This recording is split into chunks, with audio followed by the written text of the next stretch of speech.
तो let us start solving this. Okay, yes sir. चलिए उसको सॉल्व करते हैं हम लोग.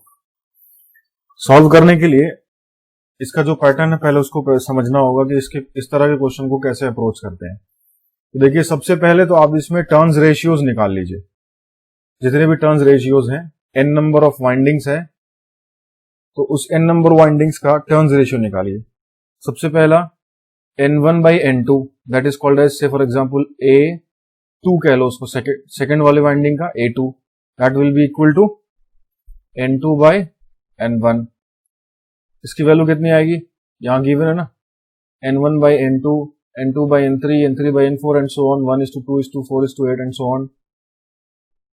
ठीक, तो n1 by n2 होगा आपका यहां से 1/2, n1 by n2 is equal to 1/2. So n2 by n1 हम लेंगे हायर साइड वाला, that will be equal to 2.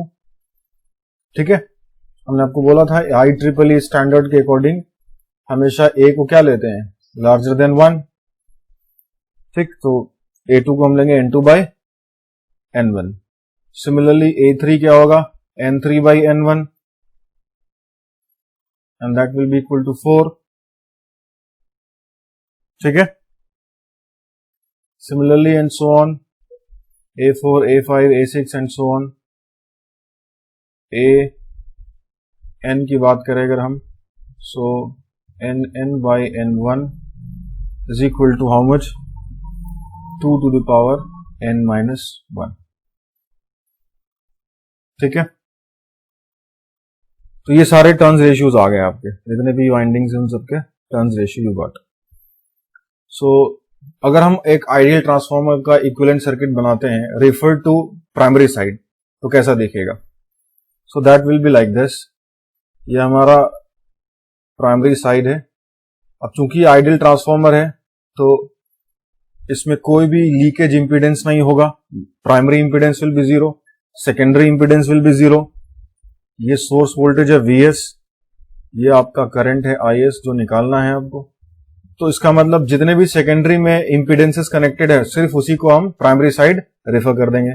So all these impedances will be connected in parallel 1 by 1. So यहां पे ये पहला वाला हो जाएगा Z1 डैश, या Z2 कह दीजिए इसको. नेक्स्ट है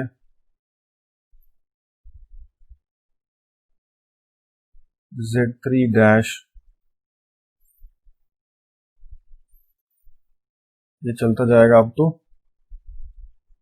Zn डैश तक, है ना.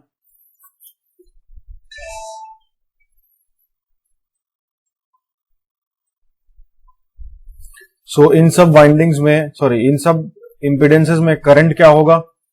अगर मैं करंट पूछूं, what will B this current, this will B I2 dash, this will B I3 dash and this will B In dash. So from here you can right very easily that I, पहले भी connect करेंगे इसको, हमेशा हम series में करते थे. Hello, series में, पैरेलल में क्यों करेंगे ये पूछ रहे हो आप. Yes sir, yes sir. अच्छा, ये बात आपको क्लियर नहीं हो पा रही कैसे करेंगे पैरेलल में. क्यों करेंगे, हाँ वही मैं कह रहा हूं, नहीं क्लियर हो पा रही ये बात. चलिए, अच्छा ये बताइए, ये जो करंट है Is, यही सब समझा दे रहा हूं मैं, बाकी चीजें समझने की जरूरत नहीं. ये अगर करंट, प्राइमरी करंट Is है, अगर सेकेंडरी में वाइंडिंग एक, तुम जाओ प्रैक्टिकल ट्रांसफार्मर वाला इक्वेशन, जो प्राइमरी करंट होता था I1 will be equal to, क्या होता था, I0 प्लस I2 डैश. ठीक है, तो यहां से एक बात पता चलता था कि अगर आप सेकेंडरी साइड में लोड लगाते हैं तो प्राइमरी साइड में करंट बढ़ रहा है. If you connect some load on the secondary side, the current on the primary side will increase. And why it will increase, ये बात मैंने आपको एक्सप्लेन करी थी, क्योंकि सेकेंडरी साइड करंट आएगा तो सेकेंडरी वाइंडिंग भी अपोज करेगा फ्लक्स को, तो उसको बैलेंस करने के लिए प्राइमरी साइड का करंट इंक्रीज होगा. ठीक है, अब अगर ये बात सोचो, एक और वाइंडिंग आ गई, तो उसकी वजह से भी करंट आएगा सेकेंडरी में. अब टर्शियरी कह लो, थर्ड वाला वाइंडिंग, टर्शियरी वाइंडिंग आ गई, तो वो भी वाइंडिंग क्या करेगा, प्राइमरी वाले फ्लक्स को अपोज करेगा।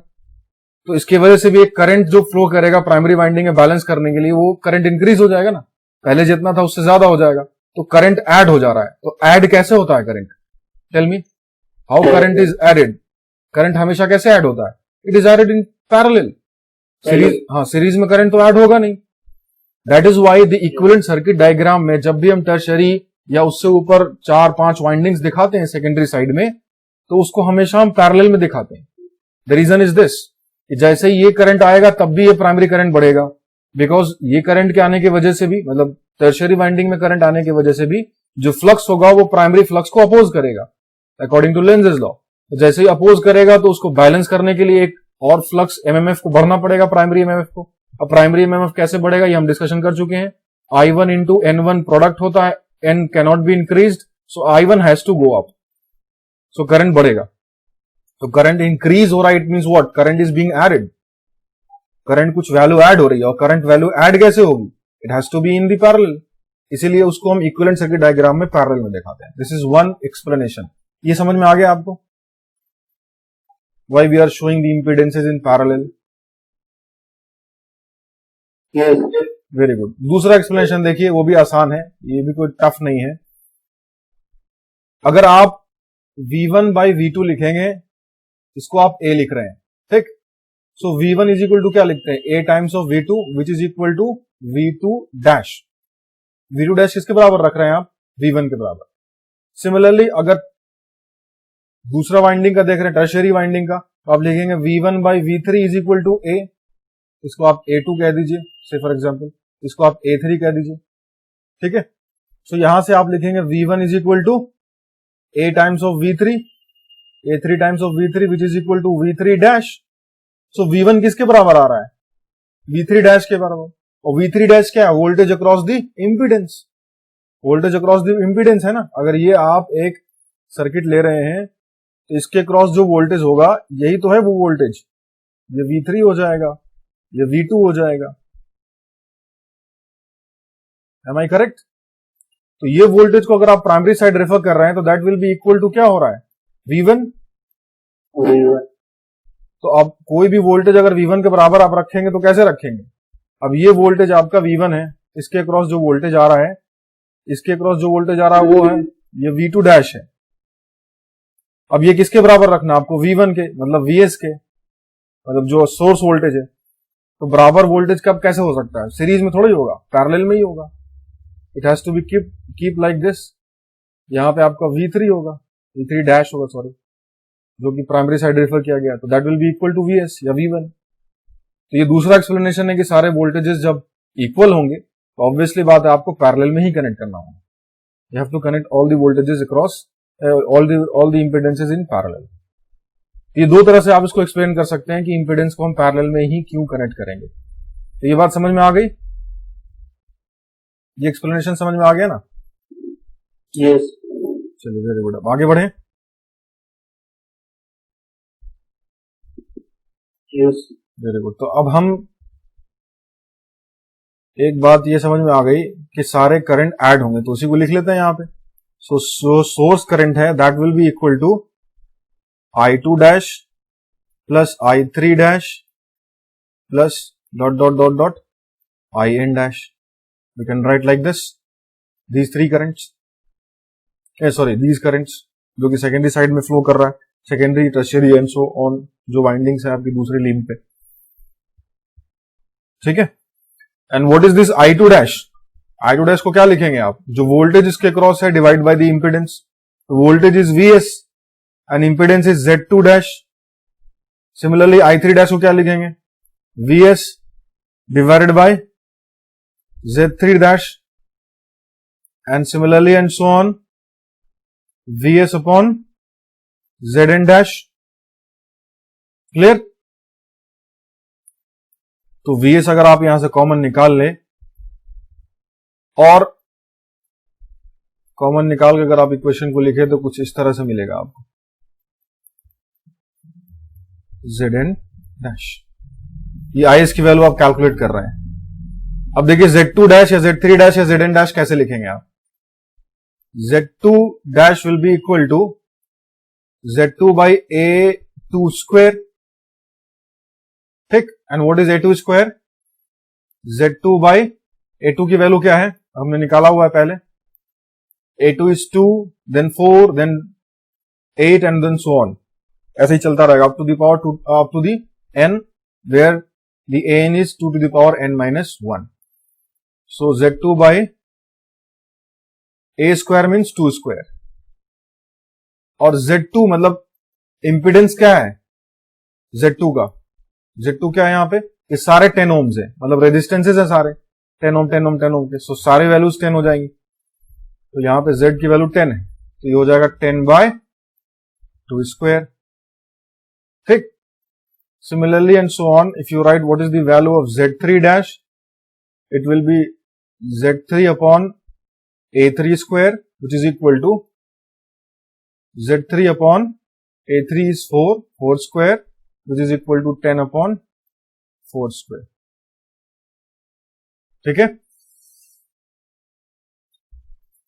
इसमें किसी को दिक्कत है? Yes. अब ये चला जाएगा अब Zn डैश तक, सो इट विल बी डायरेक्टली मैं लिख रहा हूं 10 upon 2 to the power n minus 1 का होल स्क्वायर, ठीक। अब इन सब की वैल्यूज आप पुट कर दे वहां, इसकी वैल्यूज पुट करेंगे तो IS क्या मिलेगा आपको? If you put the value you will get the value of IS is equal to VS I2 dash की value, sorry 1 upon Z2 dash की वैल्यू, 1 अपॉन Z2 डैश है तो Z2 डैश है 10 by 2 स्क्वायर, तो 2 square by 10 हो जाएगा, it will be equal to 2 square by 10 plus next is 4 square by 10, similarly and so on, you will get up to 2 to the power n minus 1 whole square upon 10, ठीक है। So it will be equal to VS by 10, okay, and this is 2 square 4 square up to the 2 to the power n minus 1 whole square, ठीक।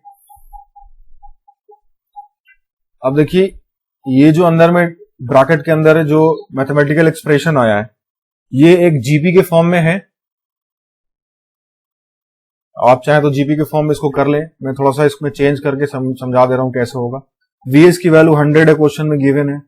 100 angle 0 लिखो ना लिखो कोई दिक्कत नहीं है, 100 इज 100, रेफरेंस आप उसी को लेके चल लो, और यहां तो रेजिस्टेंस है तो ओनली 10। अब देखिए 2 स्क्वायर को लिख सकते हो 4 and then 4 square up to this. अब इसको देखो, इसको आप स्क्वायर को अंदर ले आओ, n to the power minus 1, sorry to the power 2 square to the power n minus 1 लिख सकते हैं, तो 2 square means 4, so 4 to the power n minus 1 लिख सकते हैं इसको, ठीक है। Am I correct?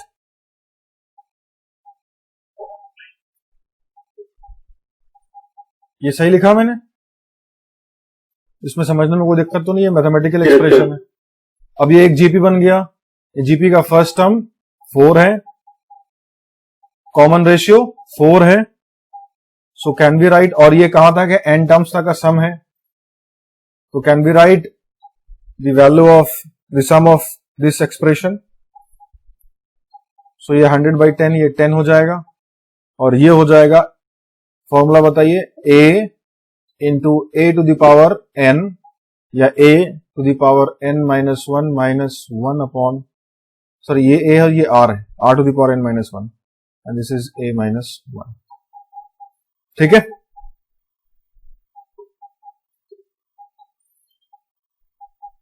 Simple GP का एक्सप्रेशन है, so it will be coming out to be, अब इसको आप कर लीजिए, ये 3 हो जाएगा, ये 4 इधर आ जाएगा, तो ये हो जाएगा 40 by 3, 4 to the power n minus 1 minus 1. So this is the value of source current IS.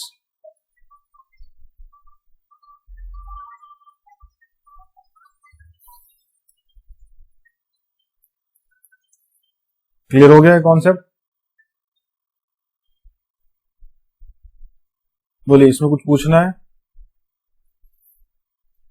Starting में जो कंफ्यूजन था वो समझ में आ गया आपको, पैरेलल में क्यों कनेक्ट करेंगे, और उसके बाद तो सिंपल मैथमेटिकल एक्सप्रेशंस है, उसके बाद कोई कॉन्सेप्ट नहीं है। आज का topic that we are going to discuss is switching transient. अब स्विचिंग ट्रांजिएंट होता क्या है, what is switching transient? Transformer में एक ऐसी कंडीशन आती है जबकि ट्रांसफॉर्मर में आपको कंडीशन ट्रांसफॉर्मर की चेंज होती है जब वोल्टेज हम अप्लाई करते हैं। ट्रांसफॉर्मर पहले स्विच्ड ऑफ है, now when you apply voltage, so आपको पता है transformer is an inductive circuit, so एक ट्रांजिएंट आएगा ट्रांसफॉर्मर में, जो उस वक्त वाइंडिंग्स का बिहेवियर होगा वो हम लोग स्टडी करने जा रहे हैं। How that transformer will behave when you change the condition of the transformer from no load to load, sorry no load to load कह रहे हैं, from off to on. Transformer off है, अब उसको ऑन करने जा रहे हैं, तो स्टेट चेंज हो रहा है ट्रांसफॉर्मर का, so there will be a transient in the windings of the transformer. So उस ट्रांजिएंट को स्टडी करने जा रहे हैं हम लोग, ठीक है। So that transient is called as switching transient, जो कि आप नेटवर्क थ्योरी वगैरह में भी पढ़ चुके हैं, है ना। आप सुन पा रहे हैं मुझे? यस। चलिए, सो स्विचिंग ट्रांजिएंट में जो आपको पढ़ना ये है, पहले हम स्टडी कर लेते हैं कि स्विचिंग ट्रांजिएंट में जब स्टडी करने जाएंगे स्विचिंग ट्रांजिएंट का, उससे पहले हम ये स्टडी कर लेते हैं कि ट्रांसफॉर्मर में जो वोल्टेज अप्लाई करते हैं, जो प्राइमरी वोल्टेज देते हैं V1, उसका एक्सप्रेशन क्या होता है और उसकी एक्सप्रेशन की वैल्यू एट डिफरेंट टाइम्स क्या क्या होती है। That's what we are going to study right now. Suppose apply voltage is this, V1 is equal to Vm sin omega t, sin omega t plus beta. ये हमारा applied voltage है transformer में, ठीक है। तो जो अप्लाइड वोल्टेज होता है ट्रांसफॉर्मर में वो साइनसॉइडल वोल्टेज होता है। तो that sinusoidal voltage we have considered as V1 is equal to Vn sin omega t plus beta. And what is beta? Beta is the angle of voltage at the time of switching. जब हम switch कर रहे हैं transformer को, मतलब on कर रहे हैं, उस वक्त जो एंगल होगा वोल्टेज का, उसको हमने बीटा रखा है, मतलब that is the phase of the voltage. Simple, in simple language we call it as a phase of the voltage. तो ये फेज वो फेज है जिस वक्त हम ट्रांसफॉर्मर को स्विच ऑन कर रहे हैं at time t is equal to 0, ठीक है। सो अगर हम प्राइमरी इंपीडेंस को नेग्लेक्ट कर देते हैं, Z1 primary impedance and core losses को नेग्लेक्ट कर देते हैं, तो जो अप्लाइड वोल्टेज है that will be equal to the induced voltage. Am I correct? Applied voltage जो है वो बैलेंस कर देगा इंड्यूस्ड वोल्टेज, या इंड्यूस्ड वोल्टेज बैलेंस कर देगा जो अप्लाइड वोल्टेज को। So that expression will be equal to E1, and E1 is N1 d phi by dt. Am I correct? So V1 will be equal to Vm sin omega t plus beta, which is equal to N1 d phi by dt. तो इस expression से, इस वाले expression से हम phi की value निकाल सकते हैं in terms of voltage Vm. Okay? So that will be equal to 1 upon N1 integration Vm sin omega t plus beta. So if you integrate this Vm sin omega t plus beta, what value you get?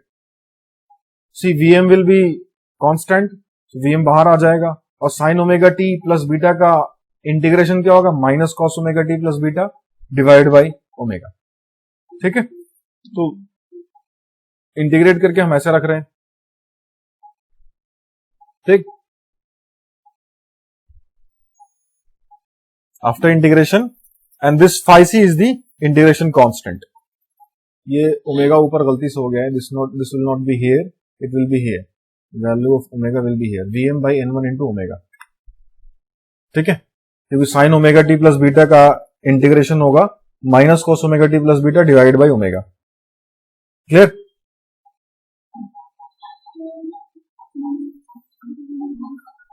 क्योंकि sin ax का integration होता है sin minus cos ax upon a। Overall ये जरा सा changing है, उसको आप चेंज कर लीजिएगा। सो असल हमें एक्सप्रेशन देखना है, phi is equal to phi m cos omega t plus beta plus phi c। phi c क्या है? phi c is the constant of integration, ठीक है, and phi m is the maximum value which is Vm upon N1 omega. Now we can write this phi is equal to phi m cos omega t plus beta plus c, so we can find the value, sorry phi c, we can find the value of phi c now. अब phi c जो integration constant है, इसकी value निकालनी है हमको। So phi c की value कैसे निकालेंगे? At time t is equal to देखते हैं कि जो फ्लक्स होगा कोर ऑफ द ट्रांसफॉर्मर में वो कितना होगा। तो आपको पता है जब कोई करंट नहीं था ट्रांसफॉर्मर स्विच ऑन किया जा रहा है, जस्ट उससे पहले there will be no current in the transformer core, transformer की प्राइमरी वाइंडिंग में। सब प्राइमरी वाइंडिंग में अगर कोई करंट नहीं है तो ट्रांसफॉर्मर कोर में कोई फ्लक्स नहीं होगा। But for the sake of conveniences हम ऐसा करेंगे, कोर में एक फ्लक्स ले लेंगे जो कि रेजिडुअल फ्लक्स होगा। ट्रांसफॉर्मर पहले स्विच ऑन रहा होगा तो एक रेजिडुअल फ्लक्स phi r बच गया होगा। So let us consider at the time of switching phi is equal to phi r। ये phi इज इक्वल टू 0 लेके भी आप बढ़ सकते हैं आगे, लेकिन हम कंसीडर कर रहे हैं कुछ रेजिडुअल फ्लक्स होगा उस ट्रांसफॉर्मर में। तो at time t is equal to 0 जो फ्लक्स होगा वो सिर्फ रेजिडुअल फ्लक्स होगा, phi r। ये रेजिडुअल फ्लक्स के बारे में आप लोग जानते होंगे।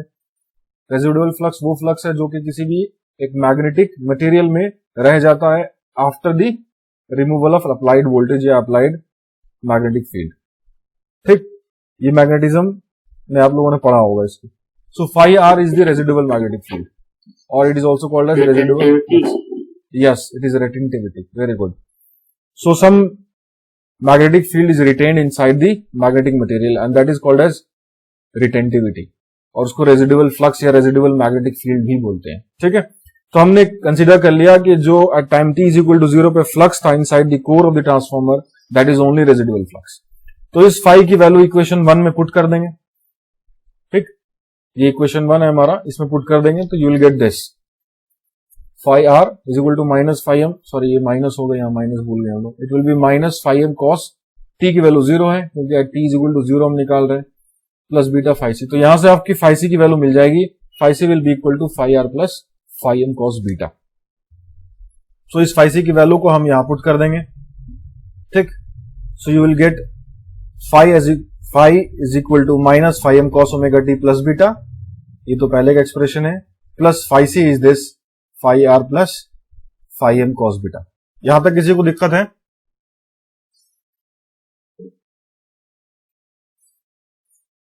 तो प्रॉब्लम तो नहीं है ना? चलिए आगे बढ़ते हैं। सो ये हमारे पास टोटल फ्लक्स आ गया। तो इस फ्लक्स का दो पार्ट है, this is first part and this is second part. तो ये वाला जो पार्ट है ये है स्टेडी स्टेट पार्ट और ये है ट्रांजिएंट पार्ट। ट्रांजिएंट मींस जो थोड़ी देर के बाद डाई आउट हो जाएगा, ये खत्म हो जाएगा, जो बचेगा that is steady state. So this flux has got two part, one is called as steady state part and another one is transient state component. So there are two components of this flux, one is steady state component and another is transient state component. ठीक है, so total flux will be equal to steady state component plus transient component. ठीक, अब हम transformer के दो condition पढ़ने जा रहे हैं। जब हम ट्रांसफॉर्मर को वोल्टेज अप्लाई करेंगे, so what are the different possibilities, क्या पॉसिबल हो सकता है कि ट्रांसफॉर्मर जो ऑन हो रहा है वो किस वक्त ऑन हो जाए।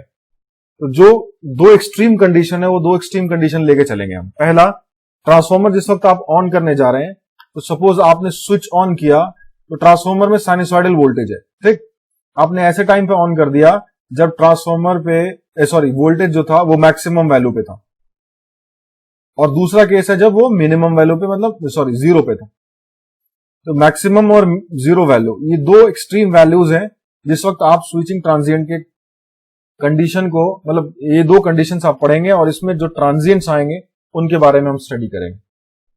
ठीक, ये बहुत इंपॉर्टेंट है क्योंकि इसमें एक टर्म आता है, आगे आप लोग पढ़ेंगे, इनरश करंट। तो वो इनरश करंट के बारे में इसमें समझ में आएगा आपको कि इनरश करंट होता कैसे है या कैसे इतना ज्यादा करंट ट्रांसफॉर्मर में आ जाता है। अगर आपने पढ़ा होगा तो याद होगा, हम डिस्कस करेंगे वन बाय वन। तो पहला कंडीशन हम लेते हैं switching at peak of voltage supply. जो वोल्टेज सप्लाई है उस वक्त ही हमने, वोल्टेज सप्लाई का जो पीक वैल्यू आया उस वक्त हमने ट्रांसफॉर्मर को स्विच ऑन कर दिया। क्योंकि ट्रांसफॉर्मर में जो अप्लाई वोल्टेज कर रहे हैं वो हमारा एसी है। तो एसी चूंकि वैल्यू हमेशा चेंज होती रहती है, तो सपोज आपने ऐसे वक्त स्विच ऑन कर दिया जिस वक्त ट्रांसफॉर्मर में जिस वक्त सोर्स वोल्टेज की वैल्यू मैक्सिमम होगी, तब क्या होगा? Let us see what will happen. So if the transformer is switched on at beta is equal to 90 degree, तो इस वक्त जो फेज होगा ट्रांसफॉर्मर का वो क्या होगा? 90 डिग्री। ये हमने पहले डिस्कस किया था। बीटा क्या? बीटा इज दी फेज और angle of the transformer, angle of the voltage at which the transformer is switched on eight the time of switching. ठीक, इस वक्त बीटा की वैल्यू 90 डिग्री होगी। सो जो आपको मिलेगा, V1 मिलेगा, that will be equal to Vm maximum value, Vm sin omega t plus 90, तो t की value 0, that will be at the time of switching, और बीटा 90 डिग्री है, सो इस वक्त जो वोल्टेज मिलेगा आपको वो Vm मिलेगा। ठीक, तो इसका मतलब एक बात ये समझ में आई कि जो इस वक्त आप स्विचिंग कर रहे हैं, तो इस वक्त वोल्टेज जो है पीक वैल्यू को क्रॉस कर रहा है। ठीक, जो अप्लाइड वोल्टेज है वो पीक पॉइंट को क्रॉस कर रहा है। नाउ लेट अस सी कि अगर पीक पॉइंट पर वोल्टेज क्रॉस कर रहा है तो हमारा जो फ्लक्स है वो कैसा होगा। वोल्टेज और फ्लक्स ये दोनों देखना है हमको। सो voltage is this, now let us see what will be the flux. तो ये आपका वोल्टेज है, we are switching the transformer when the voltage is crossing the peak value. ठीक, तो स्विचिंग हमारा at t is equal to 0 कहां पे, when beta is equal to 90 degree. Now let us see what will happen to the flux. Now flux will be, flux की value क्या होगी, beta is equal to 90 degree पे। So जो equation है flux की उसमें हम beta is equal to 90 degree रख देते हैं। So beta is equal to 90 आया तो that will be equal to phi is equal to 5 sine omega t plus phi r. ठीक है, अब आप कहोगे sir t is equal to 0 put कीजिए इसमें, just you can put t is equal to 0, but वो एक पर्टिकुलर इंस्टेंट में ही सिर्फ वैल्यू आ जाएगी, लेकिन हम देखना चाह रहे हैं उस इंस्टेंट के बाद भी कैसे फॉलो करेगा उसको। ओके, जैसे आपने t is equal to 0 put करना है यहाँ पे स्विचिंग के वक्त, तो t इज इक्वल टू 0 यहां पुट करोगे आप तो that will be equal to phi r. Switching के वक्त जो रेजिडुअल मैग्नेटिक फील्ड वही मिलेगी आपको, दैट्स ओके। लेकिन अब इसके बाद क्या होगा, तो इसके बाद जानने के लिए हम क्या करेंगे, t की वैल्यू 0 पुट नहीं करते, t को t रहने देते हैं, सिर्फ beta is equal to 90 put करते हैं, क्योंकि इस वक्त स्विचिंग हुई है, phase angle is 90 degree. So when you put the value of beta is equal to 90 degree you will get the phi is equal to phi m sine omega t plus phi r. तो phi कैसा मिला आपको, अगर phi r की value very close to 0 ले लेंगे तो ये phi will be equal to phi m sine omega t which is normal flux. ये तो वही नॉर्मल फ्लक्स फ्लो करेगा इस वक्त वाइंडिंग ट्रांसफार्मर के कोर में, क्योंकि sinusoidal flux phi m sine omega t ही होता है। ठीक, so when you switch on the transformer at the time when the voltage is crossing the peak value, so phi will be at that time will be equal to phi m sin omega t, which is the normal value of the flux. ठीक, so flux is thus the normal expected steady state value phi m sin omega t superimposed with a generally small residual flux phi r, छोटा सा small value होगी phi r की।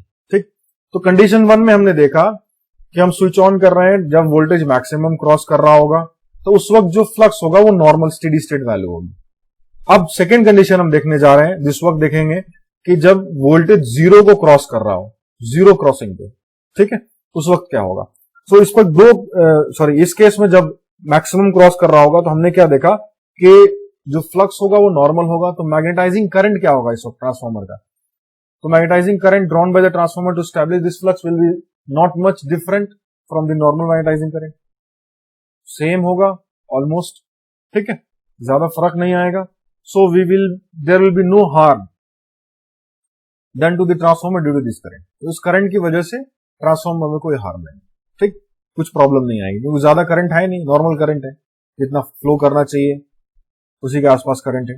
Now what will happen if, so एक graph के through मैं दिखा दे रहा हूं आपको, वो फाई का भी इक्वेशन, फाई का भी ग्राफ इसी पे। तो ये वो फाई है जिस वक्त स्विचिंग के वक्त आप ये फाई का ग्राफ आएगा जब स्विचिंग जो है at beta is equal to 90 degree होगा। ठीक, so this will be phi r and this will be the time of switching, instant of switching. ठीक, so from here you can say that the flux is very normal flux, so the magnetizing current will also be very normal or as expected value. so यहाँ पे जो current flow करेगा winding में वो harmful नहीं होगा transformer के लिए, it will be a normal current, magnetising current. अब हम देखने जा रहे हैं second condition, switching at 0 crossing of the voltage, मतलब ऐसे टाइम पर हम स्विच ऑन कर रहे हैं जिस वक्त वोल्टेज जो है 0 को क्रॉस कर रहा हो, इस वक्त बीटा की वैल्यू 0 हो जाएगी। ओके, सो बीटा की वैल्यू 0 होगी, then at the time of switching V की वैल्यू कितनी होगी, it will be 0, obviously 0 crossing है तो V की वैल्यू 0 हो जाएगी। So at the instant of switching the supply voltage is passing through its 0 value. Now let us see what will happen to the phi. Now phi will be, beta की value 0 डालनी है, obviously T की value 0 नहीं डालना, मैंने आपको बोला कि टी की वैल्यू 0 डालेंगे तो सिर्फ उसी इंस्टेंट पे आ जाएगा। अब हम देख रहे हैं कि उस इंस्टेंट के बाद भी फ्लक्स कैसा रहेगा। सो बीटा की वैल्यू हम सिर्फ 0 डाल देंगे, So when you put the value of beta is equal to 0, you will get phi is equal to minus phi m cos omega t plus phi r plus phi m. ये expression मिलेगा। ठीक है, अब इस expression में देखिए, अगर omega T की वैल्यू किसी वक्त पाई हो जाए या होगी, जब आगे बढ़ेगा जब ओमेगा टी की वैल्यू पाई हो जाएगी, सो क्या होगा इस वक्त? जब ओमेगा टी की value pi means half cycle cross कर जाएगा, फ्लक्स का हाफ साइकिल क्रॉस हो जाएगा या हाफ साइकिल पहुंच रहा होगा पाई पे, तो उस वक्त क्या होगा? After one half cycle when omega t is equal to pi, see what is the value of phi now? That phi will be equal to minus phi m cos phi plus phi r plus phi m, and that will be equal to 2 phi m plus phi r. तो आप देखिए, जो maximum flux है phi m, उसका twice हो जाएगा। जो flux है ट्रांसफॉर्मर में, वो ट्वाइस ऑफ मैक्सिमम फ्लक्स हो जाएगा। तो आप देखिए, फाई और बीएच कर्व तो आपने देखा होगा, अगर आपको याद है, तो बी प्रोपोर्शनल फाई और एच प्रोपोर्शनल आई। तो इसका कर्व कुछ इस तरीके से होता है। After some time there is a saturation in the magnetic material, means even if you increase the current, there will be not much increment in the flux. So this is, say for example, this is the value of maximum flux phi m, which is flowing in the transformer, say for example phi m, या कोई दूसरी value छोटी सी और ले लो phi m। अब इसका double हो जा रहा है। So can you think about कि इसका डबल वैल्यू कहां चला जाएगा? It will be somewhat like here. This is twice of phi m. Now you can just think about the value of current. यहां पे नॉर्मल करंट है, से for example maximum current IM। अब यहां से ये कब होगा? Twice phi m, you can think about it. So it means in order to maintain this flux inside the core of the transformer, the magnetizing current will be very high. It will be around 100 times the normal value. Normal value का 100 times हो जाता है। और full load current जो होता है transformer का, उसका 5% होता है मैग्नेटाइजिंग करंट या नो लोड करंट। तो जो फुल लोड करंट अगर हम कंपैरिजन करें इसका, that will be equal to almost 5 times. Full load current का 5 टाइम्स हो जाएगा current. That will be very heavy current flowing inside the winding of the transformer, and due to this the windings of the transformer may gets damaged. So transformer की winding को इस तरह से बनाया जाता है ताकि ये जो इनरश करंट आए, इसी को हम बोलते हैं inrush current. Very heavy current which is flowing inside the transformer due to the switching condition, that current is called as inrush current. ठीक है, तो इसको विथस्टैंड करने के लिए ट्रांसफॉर्मर की प्राइमरी वाइंडिंग डिजाइन की जाती है। ठीक, सो इस इफेक्ट को, जिस वक्त जो फ्लक्स है ऑलमोस्ट डबल हो जा रहा है, this condition is called as doubling effect. इसी को बोला जाता है डबलिंग इफेक्ट।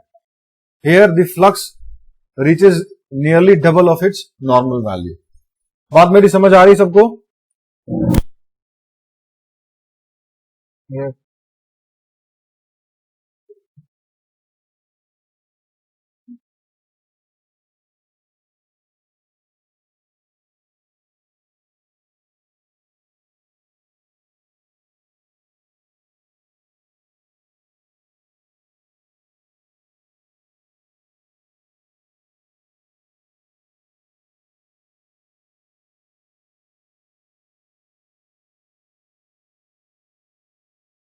सो ये डबलिंग इफेक्ट समझ में आ गया आपको? The flux thus reaches nearly double the normal value of the flux. So this effect is called as doubling effect. तो ये डबलिंग इफेक्ट कब आ रहा है? जब आप स्विचिंग इस वक्त कर रहे हैं जब जो वोल्टेज है वो 0 को क्रॉस कर रहा हो। ठीक है, वरना अगर आप 90 पे करें, मतलब ऐसे वक्त स्विच ऑन कर रहे हैं ट्रांसफॉर्मर को, जब वोल्टेज मैक्सिमम वैल्यू पे क्रॉस कर रहा होगा, तो उस वक्त इस तरह का कोई इफेक्ट नहीं आ रहा था। देख रहे थे हम, नॉर्मल फ्लक्स था उस वक्त। तो ये 0 पे ये maximum twice of phi m जा सकता है। और बीटा इज इक्वल टू 0 से beta is equal to 90 degree के बीच में अगर आपने स्विचिंग करा तो इसी के आसपास वैल्यू रहेगी, मतलब ट्वाइस ऑफ फाई एम के और नॉर्मल फाई एम के बीच में वैल्यूज रहेगी। ये बात समझ में आई, क्योंकि हम मैक्सिमम और मिनिमम कंडीशन देख रहे हैं। तो जब हम बीटा इज इक्वल टू 90 पे देख रहे थे, जब पीक को क्रॉस कर रहा होगा सोर्स वोल्टेज, तो उस वक्त फाई एम नॉर्मल था, मतलब फाई नॉर्मल था, phi m sine omega t question आ रही थी। और जब हमारा जीरो क्रॉसिंग पे हो रहा था, तो ऐसा कंडीशन होगा कि हाफ साइकिल के बाद there is a possibility that the phi will get the value twice of the normal flux, and that particular condition is called as doubling effect. ठीक है, सो ये बात समझ में आई कि डबलिंग इफेक्ट हो जाएगा। तो ये आपको एक ग्राफ के थ्रू मैंने समझाने की कोशिश की है कि एक किस तरह से फ्लक्स जो है ट्वाइस ऑफ फाई एम तक पहुंच जाएगा। ठीक, instant of switching is at beta is equal to zero. यहां पे जीरो से स्विच ऑन करना। पिछले कंडीशन में हमने कहा शुरू किया था, beta is equal to 90 degree पे, तो उस वक्त नॉर्मल फ्लक्स आया था। लेकिन यहां पे जैसे ही हमने ऐसे टाइम स्विच ऑन कर दिया जिस वक्त ट्रांसफॉर्मर का सोर्स वोल्टेज जो है वो जीरो को क्रॉस कर रहा होगा, तो फाई जो है वो मैक्सिमम वैल्यू फाई की ट्वाइस ऑफ फाई एम तक जा सकती है। हाफ साइकिल क्रॉस करने मतलब मैक्सिमम वैल्यू, तो फाई एम तक ट्वाइस ऑफ फाई एम तक चली जाएगी। ठीक है, so what will happen at this condition, इस कंडीशन पे क्या होगा, तो ट्रांसफॉर्मर का जो कोर है वो बहुत सैचुरेशन में चला जाएगा, हाईली सैचुरेट हो जाएगा। और जब इतना ज्यादा सैचुरेशन में चला जाएगा तो that will draw a very large और extremely large magnetising current. It will be around 100 times the normal value and can even overshoot the primary rated current by 4 to 5 times. 4 से 5 गुना ज्यादा तक जा सकता है करंट, फुल लोड करंट की value. जो प्राइमरी करंट होगा फुल लोड करंट पे, अगर आपका करंट सपोज 50 एम्पियर है तो फुल लोड करंट का 4 से 5 गुना करंट ये जा सकता है, मतलब 250 एम्पियर से 300 एम्पियर तक जा सकता है, 200 से 250 एम्पियर तक जा सकता है ये करंट। तो ये एक्सट्रीमली लार्ज करंट जो फ्लो करेगा ट्रांसफॉर्मर में एट दिस टाइम, इसी को बोला जाता है inrush current. This large current that the transformer में draw at the instant of switching is known as inrush current. और ऑब्वियसली ये जब इतना ज्यादा करंट है तो इसको विथस्टैंड करने के लिए वाइंडिंग भी वैसे डिजाइन की जाएगी। तो जनरली ट्रांसफॉर्मर को जब स्विच ऑन करना होता है तो हमेशा नो लोड पे करते हैं। ठीक है, whenever we switch on the transformer it has to be on no load, so it's very, या यूं कह सकते हैं कि ट्रांसफॉर्मर को कभी भी लोड पे स्विच ऑन नहीं किया जाता। ठीक है, और कुछ इसके बारे में देख लेते हैं। Inrush current magnitude drops in subsequent cycle, और उसके बाद जब जैसे ही मैक्सिमम वैल्यू आ जाएगी उसके बाद फ्लक्स भी फिर उसके बाद डिक्रीज हो रहा है, तो फ्लक्स डिक्रीज होगा। आप देखिए पिछले ग्राफ में, आप देखिए ये मैक्सिमम वैल्यू है फ्लक्स की यहां पे। अब मैक्सिमम इसके बाद फ्लक्स की वैल्यू जब कम होने लगेगी तो क्या होगा, आई की वैल्यू, मैग्नेटाइजिंग करंट की value, I M, magnetising current की वैल्यू भी कम होने लगेगी। जब कम होने लगेगी तो क्या होगा, जो सब्सिक्वेंट साइकिल है उसके बाद जो है फ्लक्स जो है हमारा कम होने लगेगा, तो इनरश करंट या करंट की वैल्यू भी कम होने लगेगी। सो इस मोमेंट में बहुत ज्यादा होगी, उसके बाद सब्सिक्वेंट साइकिल में कम होने लगेगा। अगर लॉसेज और लीकेज फ्लक्स को कंसीडर करेंगे तो उसके बाद जो करंट मिलेगा वो नॉर्मल, थोड़ी देर के बाद वो नॉर्मल हो जाएगा करंट। लेकिन this is eight the time of switching, switching के वक्त ये बहुत ज्यादा करंट फ्लो कर सकती है ट्रांसफार्मर में। ठीक है, ऑब्वियसली बात है कि ये जो इतना ज्यादा करंट फ्लो करेगा वाइंडिंग में, तो वाइंडिंग में दो वाइंडिंग्स है, एक प्राइमरी और एक सेकेंडरी वाइंडिंग, दोनों एक दूसरे के ऊपर है।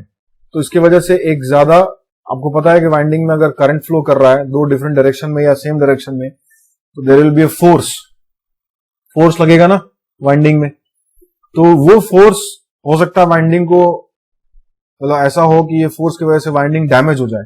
लेकिन ऑब्वियसली बात है वाइंडिंग को इस तरह से डिजाइन किया गया है, इस तरह से उसको मेंटेन किया गया है कि आपका वाइंडिंग उस हेवी फोर्स को भी, not heavy force but momentarily high force को विथस्टैंड कर सके। ठीक है, इसकी वजह से जो इलेक्ट्रोमैग्नेटिक फोर्स आएगा ऑब्वियसली उसको विथस्टैंड कर सके। तो हम वाइंडिंग को ऐसा डिजाइन करते हैं, मतलब उसको टाइटली ब्रेस कर देते हैं, बांध देते हैं, ताकि वाइंडिंग एक दूसरे से डिफॉर्म ना हो जाए या दूर दूर ना चली जाए। ठीक है, सो टू टाइप है, बताओ at two type, sir two type है, फिर से बोलो सर एट टू टाइप। एक सेकेंड बोलो, हाँ इस ग्राफ में बोलो क्या कह रहे हो, एट 2 पाई वॉट। सर 5 पे मैक्सिमम होगा, हाँ सर फिर अगेन मिनिमम होगा, फिर अगेन तो एक कंडीशन आई जिसमें फिर से बहुत ज्यादा इनरश करंट होगा। अच्छा मैं कहना चाह रहा हूँ फिर दोबारा ट्रांजिएंट होगा ना, देखो ट्रांजिएंट डाई आउट होता है, अभी मैंने शुरू में बोला ना आपको, ये डाई आउट हो जाएगा, धीरे धीरे खत्म होता चला जाएगा because of losses and leakage flux. Starting बिल्कुल बिल्कुल, at the time of switching है सिर्फ ये, जस्ट स्विचिंग किया है मैंने, at time t is equal to suppose 0 plus पे देख रहे हैं हम क्या हो रहा है, ठीक है। सो धीरे उसके यदि ये ट्रांजिएंट खत्म हो जाएगा तो that will B normal flux, मतलब जो करंट का ग्राफ अगर हम बनाएंगे तो स्टार्टिंग में तो एकदम मैक्सिमम तक चला जाएगा, इस तरह से कर करके ग्राफ जो है आता चला जाएगा, लेकिन after some time it will be like a normal steady state current, ठीक है। तो स्टार्टिंग में सिर्फ वो ट्रांजिएंट के वक्त बहुत हेवी करंट जाएगा, उसके बाद धीरे धीरे डाई आउट हो जाएगा, ट्रांजिएंट तो हमेशा खत्म हो ही जाता है। सो दैट इज वाई वाले ट्रांसफार्मर होते हैं उसमें तो लोड हटा नहीं सकते हैं। किसमें डिस्ट्रीब्यूशन वाले ट्रांसफार्मर क्यों नहीं, हमारे पास वहां पे जो स्विचेस कनेक्टेड होते हैं उसका काम ही यही है कि जिस वक्त जैसे ही हमने स्विच ऑन किया ट्रांसफार्मर को तो लोड डिस्कनेक्ट रहता है उस वक्त, जो सब स्टेशन होता है, सब स्टेशन में पावर सप्लाई चली गई से फॉर एग्जाम्पल, ठीक, तो वहां लोग बैठे होते हैं, कंट्रोल सिस्टम पूरा डिजाइंड है उस तरीके से। जब प्राइमरी में करंट आ जाएगा, आपने सुना होगा कभी भी ट्रांसफार्मर रखा गया है उसको चार्ज किया जा रहा है, सुना है कभी, नया ट्रांसफार्मर आया रखा गया है उसको चार्ज किया जा रहा है। So what is the meaning of charge, that is what they are doing, उसको प्राइमरी साइड सप्लाई से कनेक्ट कर देते हैं, उसके बाद फिर आपका लोड कनेक्ट करते हैं, उसको तो 1-2 दिन लगा देते हैं कि ट्रांसफार्मर का वर्किंग भी चेक कर रहे होते हैं। वही that's what I am telling you, घर के पास लगे रहते हैं वो तो सब स्टेशन से ही आ रहा होता है ना कनेक्शन, वहां भी स्विचेस लगे होते हैं, ठीक है। तो स्विचिंग ट्रांजिएंट में सबसे इंपॉर्टेंट पार्ट यही है कि वो करंट जो फ्लो कर रहा है सेकेंडरी साइड, प्राइमरी साइड, ये करंट की वाइंडिंग जो है वो विथस्टैंड कर जाए। अब आपका करंट मान लो लोड कनेक्टेड है, बहुत हेवी करंट फ्लो कर गया, तो जाहिर सी बात है वहां पे फ्यूज आपका खत्म हो जाए, उड़ जाएगा। फ्यूज लगा हुआ है ना आपको बचाने के लिए, अब फ्यूज नहीं लगाओ, स्विच ऑन करो, अचानक से हेवी करंट फ्लो करा, पता चला आपके लोड सब जल गया, पूरा आपका घर में आग लग गई, तो इसको बचाने के लिए वहां पे 2 चीजें लगी होती है, एक तो आपका सर्किट ब्रेकर भी लगे होते हैं और फ्यूजेस भी लगे होते हैं। तो एकदम ये घबराने वाली बात नहीं है कि हाँ भाई लाइट चली गई फिर दोबारा आएगी तो डिस्ट्रीब्यूशन ट्रांसफार्मर में तो स्विचिंग ट्रांजिएंट आएंगे, तो सिर्फ एक कंडीशन पे आएंगे ना, व्हेन दी वैल्यू, अगर स्विच ऑन इस वक्त हो रहा है जब वो 0 क्रॉस कर रहा है, ठीक है, लेकिन मान लो अगर वो भी आ गया तो फ्यूज उड़ जाएगा। That's the main maximum value क्या होगा, बहुत हेवी करंट होगा तो फ्यूज उड़ जाएगा, या फिर सर्किट ब्रेकर ही ट्रिप कर जाएगा, फ्यूज उड़ने भी नहीं देगा, वो सर्किट ब्रेकर ही ट्रिप कर जाएगा। सो प्रोटेक्शन लेके चला जाता है, ऐसा नहीं है कि प्रोटेक्शन को छोड़ दिया जाता है, ठीक है। सो सारी प्रोटेक्शन डिस्ट्रीब्यूशन ट्रांसफार्मर में आपके पास भी होती है, सब स्टेशन में भी होती है, ये पूरा प्रोटेक्शन लेके सारा कुछ किया जाता है, क्योंकि हमें पता है, हमने स्टडी करके देख लिया है कि ट्रांजिएंट करंट ज्यादा हो सकता है, 5 times of full load current जा सकता है, तो वाइंडिंग भी वैसी डिजाइन की जाएगी ताकि वो स्टैंड कर सके, क्योंकि वाइंडिंग तो हटा नहीं सकते आप, तो वाइंडिंग भी ऐसे डिजाइन की जाती है कि मोमेंटरली वो स्टैंड कर सके, विथ स्टैंड करे, क्योंकि मोमेंटरली होगा ये थोड़ी बहुत देर तक रहेगा, ट्रांजिएंट है, आया खत्म हो गया, तुरंत डाई आउट हो गया, लेकिन जिस वक्त आया उस वक्त वो करंट को विथ स्टैंड कर ले वाइंडिंग, और जो इलेक्ट्रोमैग्नेटिक फोर्स डेवलप हो रहा है उसको विथ स्टैंड कर ले, तो इसीलिए उसको टाइटली ब्रेस्ड कर दिया जाता है वाइंडिंग को, ताकि एक दूसरे से अपार्ट ना हो जाए, दूर डिफॉर्म ना हो जाए वाइंडिंग, ठीक है। तो ये बात समझ में आ गई? Yes sir. चलिए, तो ये स्विचिंग ट्रांजिएंट के बारे में हम लोग स्टडी कर रहे थे। तो ये जनरली इससे क्वेश्चन जो आता है वो मेरे ख्याल से न्यूमेरिकल तो इससे कुछ है नहीं, ऐसा कुछ चीज की इसमें न्यूमेरिकल होगा, इससे ज्यादातर जो है आपका या तो एक्सप्लेनेशन आता है, कभी कभी ईएस वगैरह आप देंगे तो explain the inverse current in the transformer, या फिर कभी आप इंटरव्यू वगैरह में गए तो इस तरह के क्वेश्चन पूछ ले जाते हैं, ठीक है। चलिए, आप आज जो हम नेक्स्ट टॉपिक पढ़ेंगे इसके बाद वो है low frequency operation of transformer. There are 2 cases, जब ट्रांसफार्मर की फ्रीक्वेंसी कम हो जाए या अप्लाइड वोल्टेज की, या ट्रांसफार्मर की अप्लाइड वोल्टेज की फ्रीक्वेंसी ज्यादा हो जाए तो क्या होगा, व्हाट विल हैपन, ठीक है। तो ये 2 कंडीशन हम पढ़ने जा रहे हैं। तो ये अभी हमने जो पढ़ा वो स्विचिंग ट्रांजिएंट था, अब हम पढ़ने जा रहे हैं low and high frequency operation of transformer, ठीक। तो सबसे पहले हम पढ़ लेते हैं जो हमने टॉपिक पढ़ा, उसमें कोई दिक्कत तो नहीं है अभी तक स्विचिंग ट्रांजिएंट में?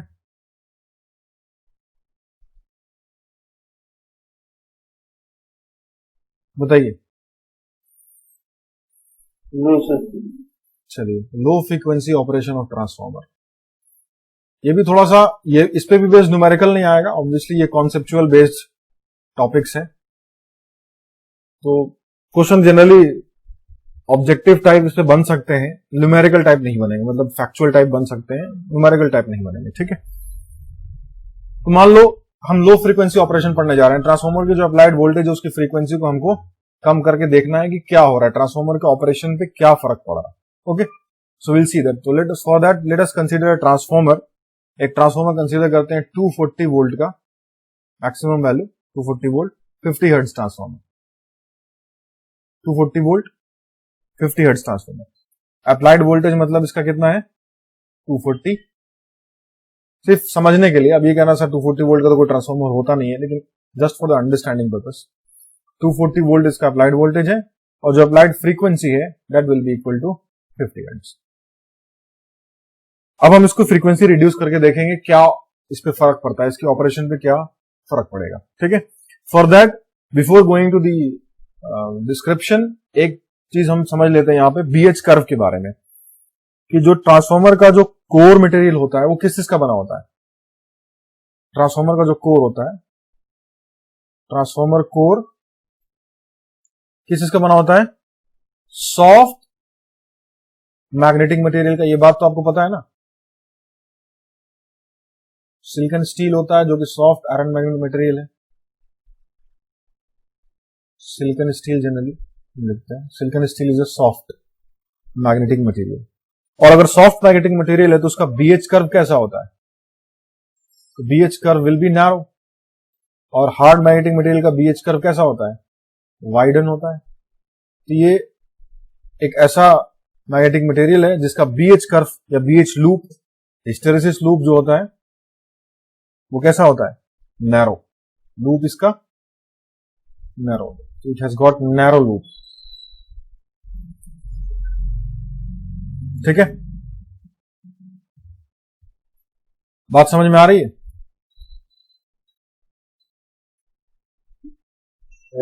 ठीक, सॉफ्ट आयरन मैग्नेटिक मटेरियल का तो आपको पता ही है कि नैरो लूप होता है, अगर हार्ड होगा तो वाइडन होगा, थोड़ा वाइड होगा ये। ठीक है, अब अगर हमने इस मैग्नेटिक मटेरियल का से फॉर एग्जांपल हिस्टेरेसिस लॉस को नेग्लेक्ट कर देते हैं, लेट अस नेग्लेक्ट हिस्टेरेसिस। अगर हिस्टेरेसिस को नेग्लेक्ट कर दिया तो ये ग्राफ जो है बीएच कर्व कैसा बन जाएगा आपके, बताएं आप। It will be linear, it will like this, क्योंकि हिस्टेरेसिस लॉस किसके प्रोपोर्शनल होता है, area of BH curve. So area को आपको जीरो कर देना है। अगर आप एरिया निकालेंगे दैट विल बी जीरो, अगर आप हिस्टेरेसिस को नेग्लेक्ट कर देते। सो जो अभी ग्राफ बनेगा वो कुछ इस तरह का ग्राफ होगा आफ्टर नेग्लेक्टिंग द हिस्टेरेसिस। ठीक है, तो अब हमने हिस्टेरेसिस को नेग्लेक्ट कर दिया है। अब हम आगे देखते हैं। अब लो फ्रीक्वेंसी ऑपरेशन को समझने की कोशिश करते हैं। अब हमने एक कंडीशन लिया, जिस वक्त अप्लाइड वोल्टेज तो वही रखा, सपोज अप्लाइड वोल्टेज इज 240, लेकिन फ्रीक्वेंसी को कम कर दिया। इस वक्त जो हमने फ्रीक्वेंसी अप्लाई किया इट इज से फॉर एग्जांपल 25 हर्ट्ज। ट्रांसफार्मर में हम फ्रीक्वेंसी अप्लाई कर रहे हैं 25 हर्ट्ज। सो क्या होगा, we know that the applied voltage V1 is equal to 4.44 F N1 φm। तो जो ये वोल्टेज होगा इस वक्त इस केस में, वो वोल्टेज भी इसी के प्रोपोर्शनल होगा, V1x इज इक्वल टू 4.44। अब यहां पे फ्रीक्वेंसी कितनी आ जाएगी जो आपने अप्लाई की है, Fx N1 इंटू φm। ठीक है, so if you take the ratio V1x by V1 क्या मिलेगा आपको। अच्छा, इस वक्त जो फ्लक्स भी होगा वो φmx होगा, ऑब्वियसली इसके कॉरेस्पॉन्डिंग फ्लक्स भी चेंज हो जाएगा। Am I correct. अगर आप फ्रीक्वेंसी अप्लाइड वोल्टेज का चेंज कर देंगे तो फ्लक्स भी चेंज हो जाएगा उसी के कॉरेस्पॉन्डिंग, क्योंकि फ्लक्स में भी वही होता है, flux is equal to φm sin omega t plus से फॉर एग्जांपल बीटा ले रहे हैं हम, तो यहां पे ओमेगा क्या है, फ्रीक्वेंसी ऑफ अप्लाइड वोल्टेज। तो ये हम चेंज कर रहे हैं तो फाई भी चेंज हो जाएगा, ठीक है। So let us change this value. सो अगर इसका रेशियो लेंगे तो what you will get, f into five m sorry f x upon f x into five M x upon f into five m, ठीक है। अब इन दोनों केस में हमने तो वोल्टेज को तो चेंज नहीं किया नहीं है, वोल्टेज तो हमने 240 ही रखा है, तो चाहे V1 रखो चाहे V1, ये तो हो जाएगा 240 upon 240, so it will be 240 upon 240, ठीक। फ्रीक्वेंसी हमने चेंज करके यहां 25 कर दी है, तो हमें ये देखना है, पता करना है यहां से कि 5m में कितना चेंज आएगा। सेकंड केस में सॉरी फर्स्ट केस में हमने x की 5f की वैल्यू 25 दी है, सो इसकी वैल्यू कितनी आएगी बताइए। यहां से 5mx will be equal to 2 times of 5m. Very good 2 times of 5m। It's very important. अब देखिए आप यहां पे क्या हो रहा है, फ्रीक्वेंसी रिड्यूस कर रहे हैं तो फ्लक्स जो है ट्वाइस हो जा रहा है। अब मैं अगर पूछूं फ्लक्स अगर ट्वाइस हो गया तो करंट कितना चला जाएगा इस वक्त, इस फ्लक्स को मेंटेन करने के लिए। सेम कंडीशन आ गई जो पिछली बार आप पढ़ रहे थे, सेम कंडीशन। अगर मैंने यहां पे कहा B proportional phi H proportional I, सो ट्रांसफॉर्मर चला जाएगा डीप इनटू सैचुरेशन। यहां पे सपोज ये 5m की वैल्यू है, से for example this is 5m and this is twice of 5m, सो इस डीप इनटू सैचुरेशन में चला जाएगा। I will be very high, current will be very high. So current इस वक्त अगेन जो मैग्नेटाइजिंग करंट है इस वक्त IMX that will be around 100 times of normal magnetising current. ये नॉर्मल मैग्नेटाइजिंग करंट का, ये मैग्नेटाइजिंग करंट अगर हम बात करें, magnetising current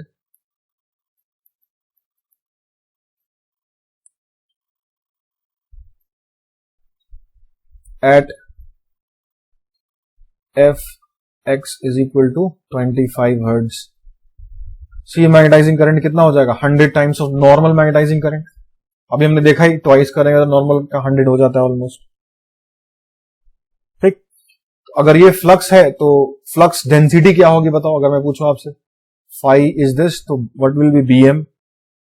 so flux is equal to क्या होता है, फ्लक्स और मैक्सिमम फ्लक्स डेंसिटी का क्या रिलेशन होता है, या फ्लक्स डेंसिटी का रिलेशन क्या होता है, phi m is equal to flux density into area of cross section. So from here you can write this BMX into area of cross section, तो दोनों केस में सेम होगा क्योंकि कोर तो सेम ही है ना। सो मैक्सिमम फ्लक्स डेंसिटी भी twice हो जाएगा, therefore maximum flux density will be twice of the normal value.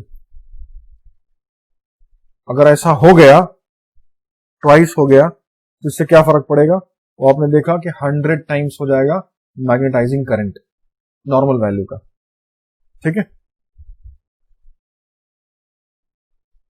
इस पॉइंट को लिख लो यहां पे अगर आप चाहो तो, यहां पे लिख ही देता हूं। If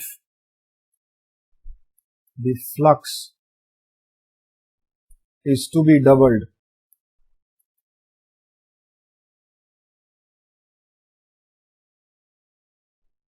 the transformer goes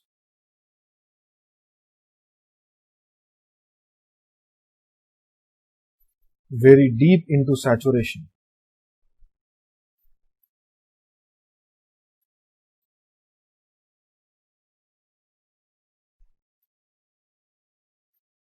Okay, the magnetizing current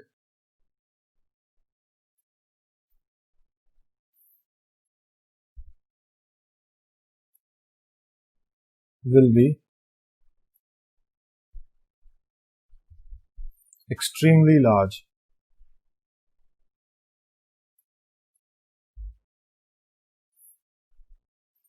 around 100 times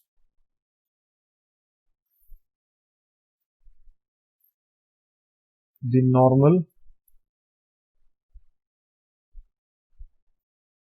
magnetising current.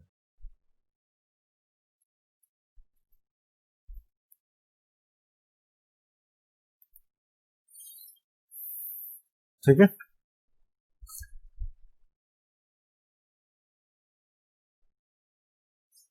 so you can write that's the only reason, that's why transformer is never operated at low frequency. The transformer is not operated at low frequencies in general.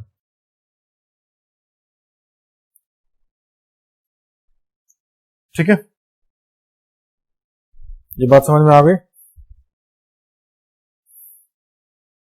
हाँ या ना? Yes sir. Very good.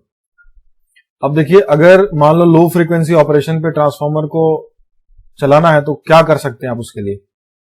मान लो लो frequency पे करना है आपको, तो कुछ एडजस्टमेंट करके आप लो फ्रीक्वेंसी पे ट्रांसफार्मर को ऑपरेट करा सकते हैं। So what we can do, उसको देखते हैं। ठीक है, तो उसको देखने के लिए आप हिस्टेरेसिस और एडी करंट लॉस का जो एक्सप्रेशन है उसको भी देख लेंगे आप कि क्या चेंजेस आएंगे उसमें। तो hysteresis just for the sake of understanding कि फ्रीक्वेंसी चेंज होगा तो हिस्टेरेसिस और एडी करंट लॉस कैसे चेंज हो जाएगा। हिस्टेरेसिस का क्या होता है एक्सप्रेशन? KH BM की पावर x into F, where x is the Steinmetz constant. और एडी करंट का क्या होता है? Eddy current constant BM square F square. ठीक है, दिक्कत तो नहीं है ना यहाँ पे?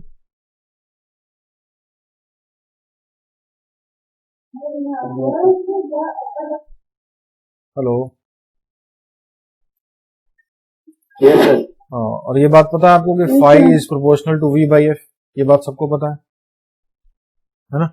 तो phi proportional to V by F, तो हम B proportional to V by F भी कह सकते हैं, क्योंकि फाई और B का रिलेशन आपको पता है। Phi is proportional to B, it's simple, phi is equal to B into A, so B proportional to V by F। So we can write B की जगह हम V बाई F रखेंगे, तो hysteresis loss में क्या होगा? Hysteresis loss proportional to V by F to the power x into F, so which implies that hysteresis loss अगर equal to लिखेंगे हम, so K1 के कांस्टेंट ले लेते हैं, K1 V to the power x F to the power 1 minus x। और ऐसे eddy current में करें तो क्या होगा? Eddy current will be proportional to, बताइए। देखिए यहाँ पे स्क्वायर का टर्म है, यहाँ पे क्या है? स्क्वायर का term, BM square. So BM square क्या हो जाएगा? It will be V square by F square, V square by F square, और इंटू F स्क्वायर है यहाँ पे, so it will be cancelled. So eddy current loss will be equal to, say for example K2 into V square. अब बताओ, अगर हमने frequency reduce कर दी तो क्या होगा हिस्टेरेसिस लॉस में या आयरन लॉस में, क्या फर्क आएगा? If I ask you, if we reduce the, क्योंकि हम फ्लक्स चेंज नहीं कर रहे हैं, सॉरी वोल्टेज चेंज नहीं कर रहे हैं, फ्रीक्वेंसी चेंज कर दिया हमने, तो क्या आएगा? एडी करंट लॉस तो कांस्टेंट होगा। Eddy current loss is constant, it will not be dependent upon change in frequency. Voltage तो चेंज नहीं कर रहे हैं, फ्रीक्वेंसी घटा रहे हैं, तो कोई फर्क नहीं पड़ेगा एडी करंट पे। What will happen to the hysteresis? Tell me. अगर फ्रीक्वेंसी की वैल्यू रिड्यूस कर दी, और x की वैल्यू कहां से कहां वेरी करती है, वहां पे देख लीजिए आप, x की वैल्यू वेरी करती है 1.5 से 2.5 तक। ठीक है, तो जनरली f की वैल्यू यहां नेगेटिव आएगी, मतलब डिवाइड बाई f होगा, है ना? सो सम डिवाइड बाई, हाँ, तो hysteresis law will be inversely proportional to f। So if you decrease frequency, hysteresis law will increase, so you can say it will increase, so overall iron loss will increase। ये constant होगा, ये increase होगा, तो overall iron loss will increase. ठीक है, iron loss of the transformer will increase. अब देखिए, मान लीजिए अगर हम ट्रांसफार्मर डिजाइन करने जा रहे हैं लो फ्रीक्वेंसी ऑपरेशन के लिए, तो उसके लिए क्या करना पड़ेगा? तो उसके लिए आपको करना ही पड़ेगा कि दोनों का जो फ्लक्स डेंसिटी वो कांस्टेंट कर दीजिए, सेम कर दीजिए। ट्रांसफॉर्मर 1, ट्रांसफॉर्मर 2, ट्रांसफॉर्मर दोनों ट्रांसफॉर्मर है, मतलब दोनों केस में, एक केस में 50 हर्ट्ज फ्रीक्वेंसी है और एक केस में 25 हर्ट्ज फ्रीक्वेंसी है। दोनों केस में आपको बीएम को कांस्टेंट करना है, क्योंकि बीएम चेंज करेंगे आप तो आप देख रहे हैं कि फाइव कहां भाग जा रहा है, या मतलब फाइव चेंज करेंगे आप तो देखिए करंट कितना भाग जा रहा है। यूं कहो कि फाइव को सेम करो या बीएम को सेम करो, है ना। फाइव को दोनों केस में सेम करिए आप। बात समझ में आ रहा है?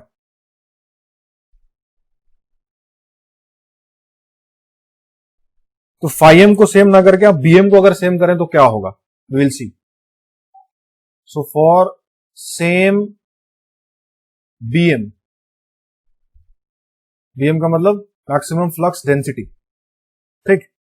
अगर सेम बीएम को करेंगे तो हमें पता है कि फाइव एम एक्स किसके बराबर है इस केस में, ट्वाइस ऑफ फाइव एम।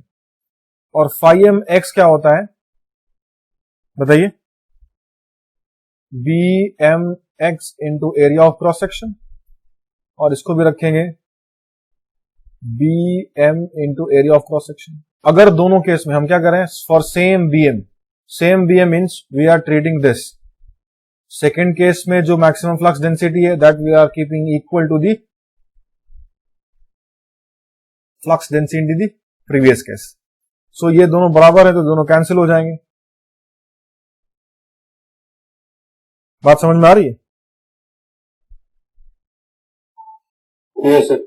सो इस सेकेंड ट्रांसफॉर्मर में एरिया ऑफ क्रॉस सेक्शन आपको चेंज करना पड़ेगा। एरिया ऑफ क्रॉस सेक्शन को कितना करना पड़ेगा, ट्वाइस ऑफ ए। दिखा आपको यहां से, अगर बीएम को सेम कर देंगे तो एरिया ऑफ क्रॉस सेक्शन को आपको ट्वाइस करना पड़ेगा। अगर ट्वाइस फ्रीक्वेंसी बढ़ा रहे हैं तो ट्वाइस करना पड़ेगा। तो ये बात समझ में आई कि अगर आपको सेम फ्रीक्वेंसी घटा के भी ऑपरेट कराना है तो आपको area of cross section of second transformer, जिसको लो फ्रीक्वेंसी पे ऑपरेट करा रहे हैं आप, उसका एरिया क्या होना चाहिए, area has to be doubled. किसका area, area of cross section of the core. तो जो ट्रांसफॉर्मर होंगे लो फ्रीक्वेंसी ऑपरेशन वाले, उसका साइज क्या होगा, लार्जर साइज का होगा ट्रांसफॉर्मर। तो आपसे अगर कोई पूछे कि दो ट्रांसफॉर्मर है सेम रेटिंग के, एक हाई फ्रीक्वेंसी ऑपरेशन है एक लो फ्रीक्वेंसी ऑपरेशन है, तो किसका साइज ज्यादा होगा, तो आप कहोगे सर वो फ्रीक्वेंसी जिसका फ्रीक्वेंसी कम है उसका साइज ज्यादा होगा, बिकॉज वहां पे हमको बीएम को कांस्टेंट करना है दोनों केस में। So if you make BM as a constant, so area of cross section has to be doubled. ठीक है,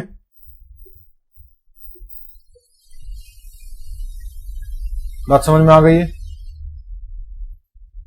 यस। चलिए अब नेक्स्ट देखते हैं हाई फ्रीक्वेंसी ऑपरेशन। अगर हम फ्रीक्वेंसी हाई कर दे तो क्या होगा,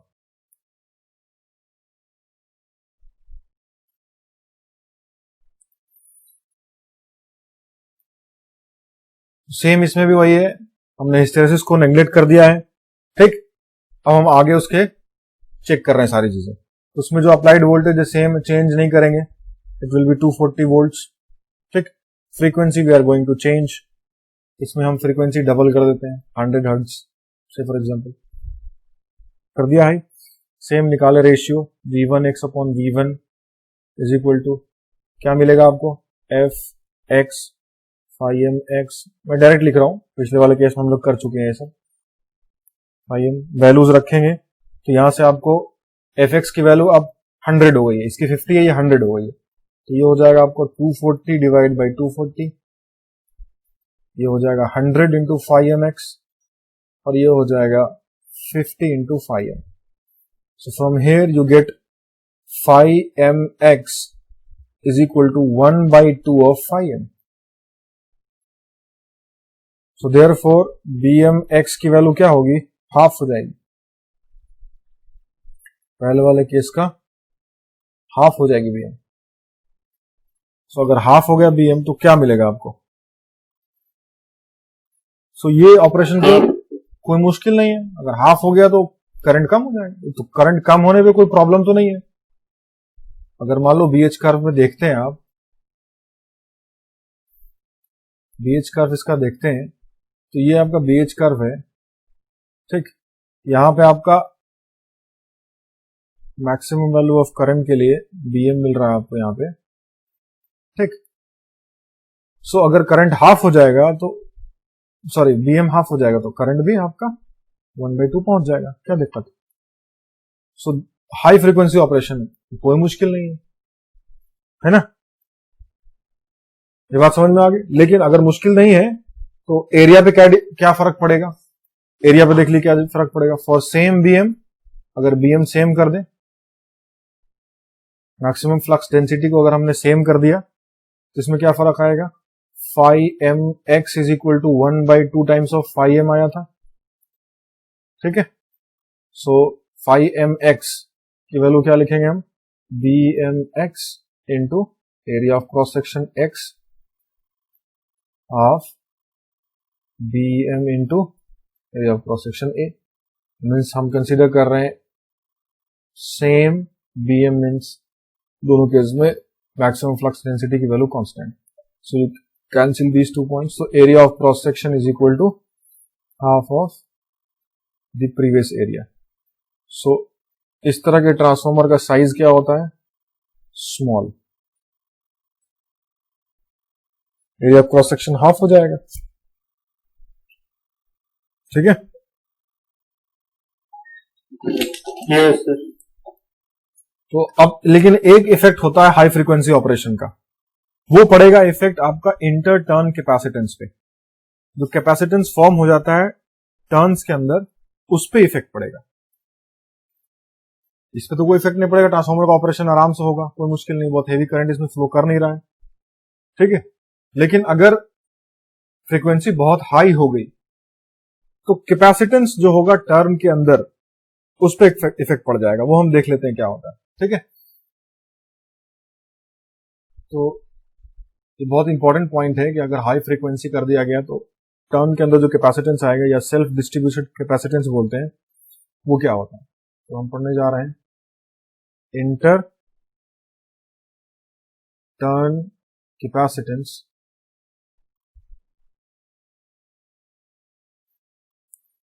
और इसको ये भी बोलते हैं self distributed capacitance, self distributed capacitance of inductor. Means आपके पास जो टर्न्स हैं, देखिएगा ये हमने टर्न्स बनाए हैं, जो वाइंडिंग के जो टर्न्स हैं, इस टर्न्स में कैपेसिटर कैसे फॉर्म हो सकता है, दो इलेक्ट्रोड हो एट डिफरेंट पोटेंशियल्स और बीच में एक डाइलेक्ट्रिक मीडियम हो। तो जो वाइंडिंग होता है ट्रांसफॉर्मर का, वो एक डाइलेक्ट्रिक मीडियम में होता है, चाहे वो एयर में कह दो, एक एग्जांपल ले लो, एयर में भी कह दो, चाहे वो आप ऑयल में डाल दो, ऑयल तो ऐसे ही डाइलेक्ट्रिक है।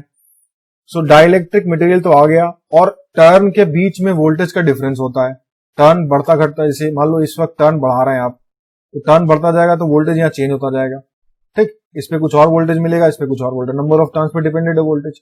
नंबर ऑफ टर्न्स कम करते चले जाएंगे, वोल्टेज कम होता चला जाएगा, नंबर ऑफ टर्न्स बढ़ाते चले जाएंगे, वोल्टेज बढ़ता चला जाएगा। मतलब यहां तक अगर नंबर ऑफ टर्न्स कंसीडर करेंगे, से for example this is voltage V1 and this is voltage V2, से फॉर एग्जांपल, सो आप कह सकते हैं कि V1 is larger than V2, है ना।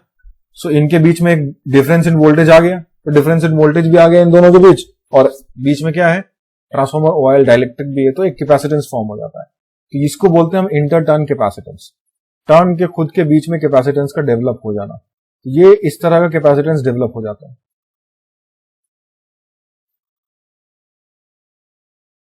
इनको हम बोलते हैं इंटर टर्न कैपेसिटेंस, ठीक। ये बात में समझ में आ रही है आपको। तो हम क्या करते हैं, यहां से ऑब्वियसली एक बात समझ में आ रही होगी कि करंट डिवाइड हो जाएगा, यहां से जो करंट जाएगा ये करंट विल बी डिवाइडेड, है ना। सो अगर हम इस कैपेसिटर का इक्विवेलेंट कैपेसिटेंस बनाएं, and that will be the total inter turn capacitance, so इसको हम इस वाइंडिंग के पैरेलल में दिखा सकते हैं, that will be in the parallel, इस वाइंडिंग के क्रॉस टोटल कैपेसिटेंस को दिखा दिया।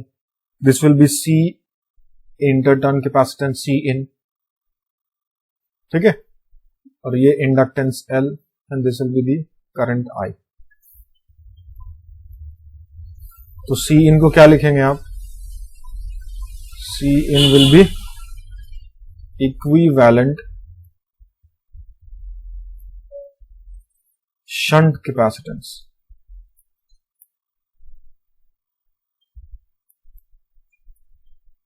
ठीक है, क्लियर है ये बात? इसको हमने इस तरह से दिखा दिया। मेरी आवाज जा रही है सबको? Yes sir. अब एक कॉन्सेप्ट डिस्कस कर लेते हैं, this concept is very important. अब एक कॉन्सेप्ट डिस्कस कर लेते हैं जो यहां इस्तेमाल होगा। Okay, what is that concept? Let us discuss that concept.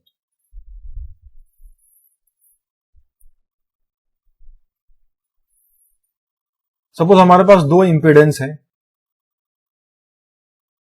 अब दोनों पैरेलल में कनेक्टेड है। ये पता सबको है, लेकिन just for the sake of कि यहां पे आपको कोई दिक्कत ना हो, इसलिए हम ये कॉन्सेप्ट डिस्कस कर रहे हैं। Okay, this is Z1 and this is Z2, दो इंपीडेंस पैरेलल में। ये करंट है I1, सॉरी I, सो यहां पे करंट है से फॉर एग्जांपल I1 और यहां करंट है I2। क्लियर है? अब करंट डिवीजन रूल से आप I1 की वैल्यू क्या लिखेंगे बताइए? It will be equal to Z2 upon Z1 plus Z2 into I। Very good. और I2 क्या लिखेंगे? Z1 upon Z1 plus Z2 into I। ठीक, अब जरा एक बात बताओ कि अगर से फॉर एग्जांपल Z1 की वैल्यू कम कर दी गई, एग्जांपल बता रहा हूं, Z1 की वैल्यू हमने डाउन कर दी, सो क्या इफेक्ट पड़ेगा I1 I2 पे? Z1 is going down,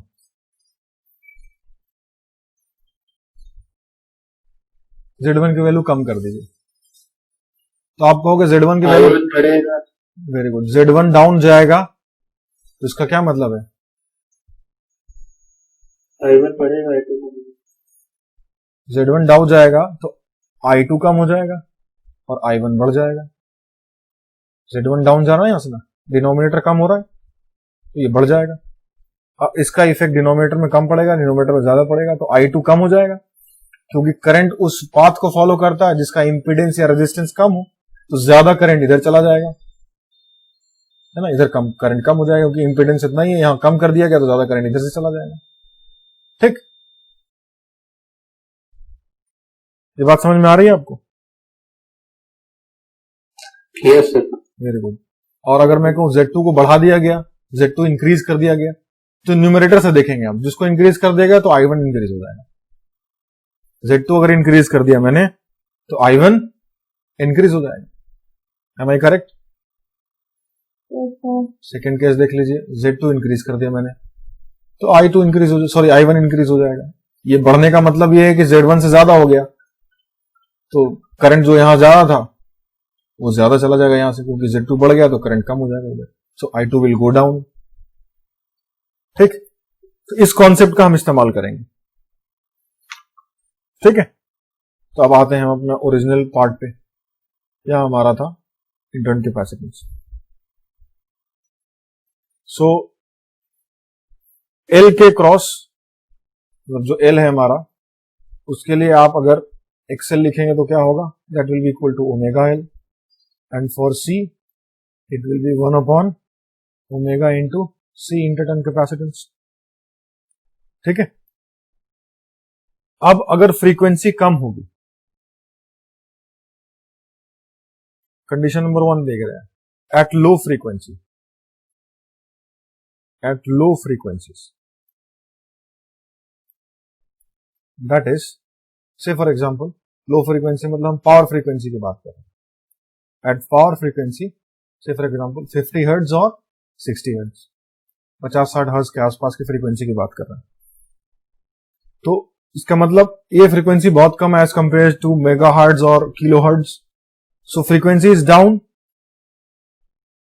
so we say XL will be XC high. हाँ, XL will be less and what will be XC? XC will be high.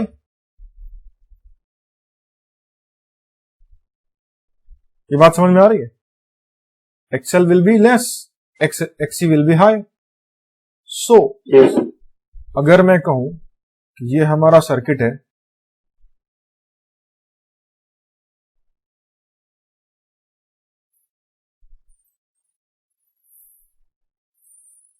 इधर से capacitance है,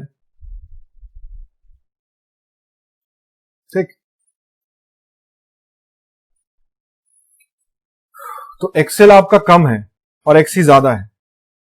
so say for example this current is I and this current is current through inductance I L and this current is current through capacitance I सी.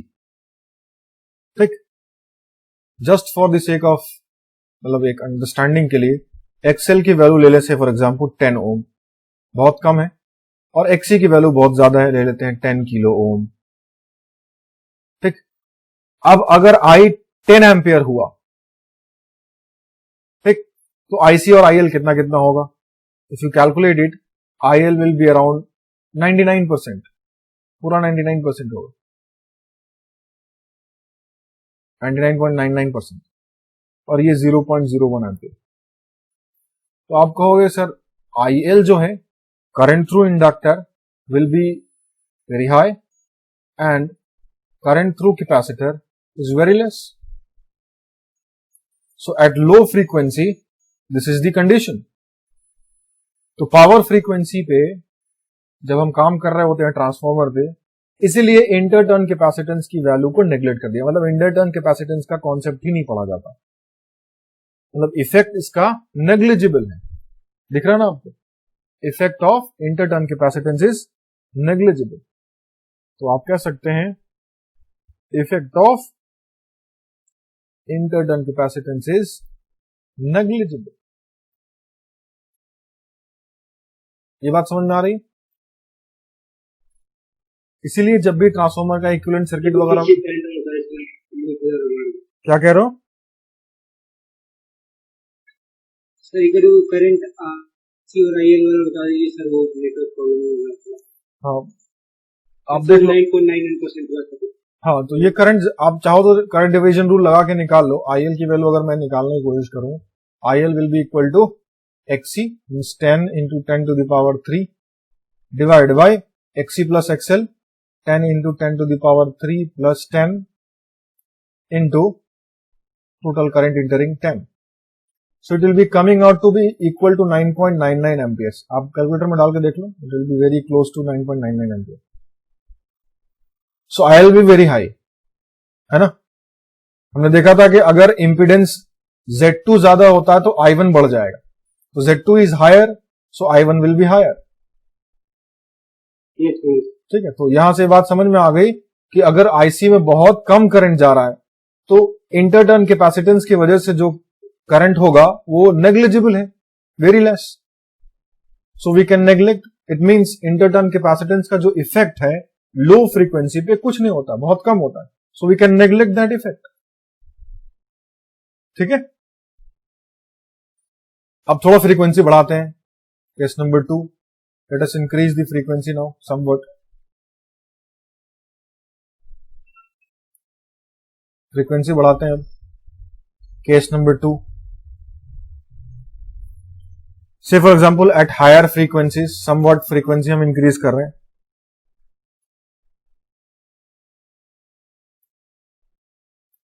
से kilo hertz पे देख रहे हैं हम, सम kilo hertz. ठीक है, सो फ्रीक्वेंसी अगर आपकी थोड़ी सी बढ़ गई तो ये पक्की बात है एक्सेल थोड़ा सा बढ़ जाएगा. जब एक्सेल बढ़ जाएगा तो एक्सी क्या होगा? फ्रीक्वेंसी बढ़ा दी गई तो एक्सी की वैल्यू क्या होगी? थोड़ी सी डाउन चली जाएगी, कम हो जाएगी वैल्यू. तो चूंकि ये किलो हर्ट्ज पे देख रहे हैं, बहुत ज्यादा मतलब चेंज नहीं है फ्रीक्वेंसी का, जरा सा चेंज है, जरा क्या मतलब 100 टाइम्स हो गया से फॉर एग्जांपल. सो कितना फर्क आएगा करंट पे देख लेते हैं. करंट हम डिवीजन का एक एग्जांपल लेके कर लेते हैं.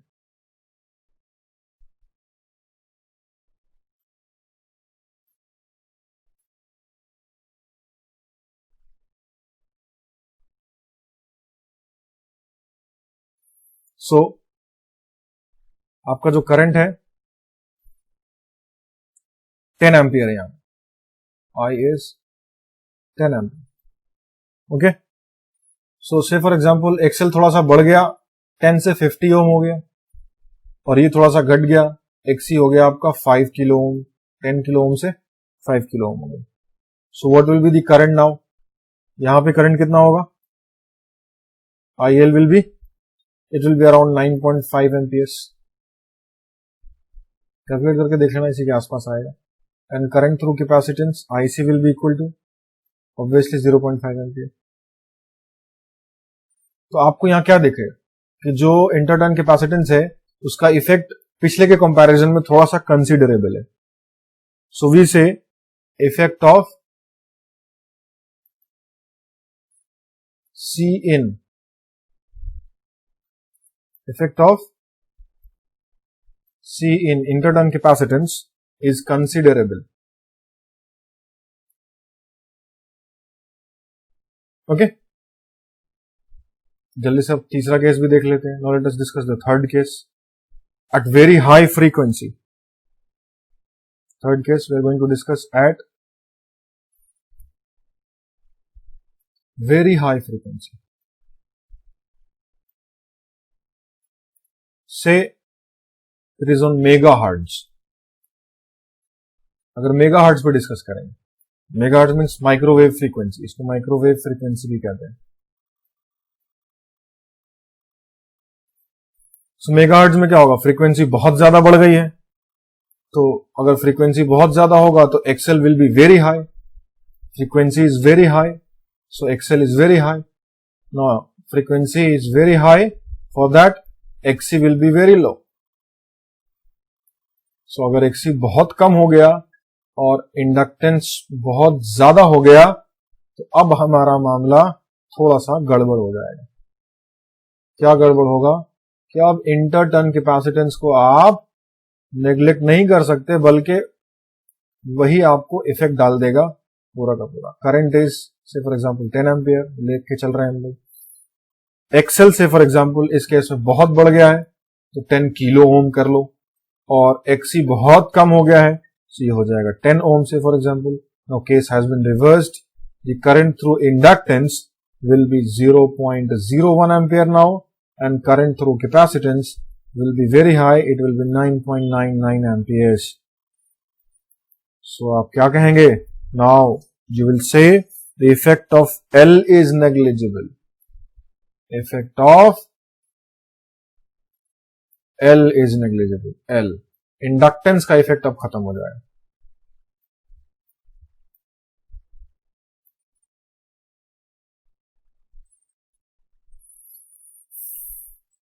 मतलब आप कहेंगे L behaves as C. It's a very important case. आपसे अगर कोई पूछे कि भाई इंडक्टर जो कैपेसिटर्स की तरह बिहेव कर सकता है, तो हाँ पॉसिबल है, देयर इज अ पॉसिबिलिटी। ठीक है, तो मतलब ये समझ में आया कि जो इंटरटर्न कैपेसिटेंस का इफेक्ट है वो हाई फ्रीक्वेंसी पे, हायर फ्रीक्वेंसी पे बहुत सिग्निफिकेंट हो जाता है। ठीक है, तो हाई फ्रीक्वेंसी पे जब इंडक्टेंस के थ्रू, मतलब इंडक्टर के थ्रू करंट जाएगा ही नहीं, तो फ्लक्स प्रोड्यूस कैसे होगा? नहीं होगा ना। जब फ्लक्स प्रोड्यूस ही नहीं होगा तो इलेक्ट्रोमैग्नेटिक इफेक्ट ही नहीं आएगा। It means at higher frequencies it is very difficult to have electromagnetic energy conversion. High frequency पे इलेक्ट्रोमैग्नेटिक एनर्जी कन्वर्जन जो होता है बहुत मुश्किल हो जाता है, बिकॉज ऑफ दिस रीजन कि जो टर्न्स आप बांध रहे हैं उस टर्न के बीच का जो कैपेसिटर है उसका इफेक्ट बहुत ज्यादा हो जाएगा, मतलब सिग्निफिकेंट हो जाएगा। You can not neglect now. सो अगर आप नेग्लेक्ट नहीं कर सकते, सो आप कहेंगे कि हायर फ्रीक्वेंसी पे जब ट्रांसफार्मर ऑपरेट करेंगे हम, तो इलेक्ट्रोमैग्नेटिक एनर्जी कन्वर्जन पॉसिबल ही नहीं है, because of L behaves as C now. Capacitance की वैल्यू बहुत, इंटरटर्न कैपेसिटेंस का इफेक्ट जो है बहुत सिग्निफिकेंट हो जाएगा। So let us note it down. At higher frequencies, मेरी आवाज जा रही है सबको? Yes, sir. Yes, sir. Yes, sir. ये बात जो मैंने अभी डिस्कशन करा आपको समझ में आया? इसमें अगर कुछ पूछना है तो पूछो अभी, जब तक मैं लिख रहा हूँ। इसीलिए हाई ट्रांसफॉर्मर यूज नहीं करते हैं, एरिया भी छोटा है। हाँ, हाई फ्रीक्वेंसी मतलब मेगा हर्ट्ज पे हम चले गए। मेगा हर्ट्ज की मैं बात है, ये हाई फ्रीक्वेंसी का मतलब मेगा हर्ट्ज, देख रहे हो आप, it will B mega hertz, उस फ्रीक्वेंसी के बाद। नॉर्मल 50-100 हर्ट्ज कर लीजिए, 50 से 100 कर लीजिए, 100 से 150 कर लीजिए, उतना ज्यादा इफेक्ट नहीं होगा ना सी का। आपने देखा कि अगर हम किलो हर्ट्ज तक भी चले जाते हैं तो उतना ज्यादा इफेक्ट नहीं है, मतलब कंसिडरेबल है लेकिन कम है। क्यों नहीं सर, फिर हाई फ्रीक्वेंसी ट्रांसफॉर्मर यूज करते हैं, तो एरिया रिड्यूस हो जाएगा। तो एरिया रिड्यूस करके भी क्या करेंगे जब इलेक्ट्रोमैग्नेटिक इफेक्ट ही नहीं रहेगा। अगर बहुत कम भी एरिया कर दो, मान लो बहुत बड़ा ट्रांसफॉर्मर है, उसको कम कर नहीं सर, देंगे। अभी जो 100 हाँ, उस वक्त तक, हाँ उस वक्त तक कर सकते हो। छोटा मोटा थोड़ा मोड़ा फर्क पड़ रहा है फ्रीक्वेंसी का, तो फिर आप एरिया को थोड़ा घटा बढ़ा कर काम चलेगा, मतलब एरिया में घट बढ़ जाएगा। लेकिन अब इतना ज्यादा ट्रांसमिशन कितने हर्ट्ज पे होता है? ट्रांसमिशन तो 50 हर्ट्ज पे होता है, सबको पता है। ट्रांसमिशन इज एट 50 हर्ट्ज, जो आपके घर में फ्रीक्वेंसी आ रही है वो 50 हर्ट्ज पे हो रही है ना। और अमेरिका वगैरह में 60 हर्ट्ज पे होता है।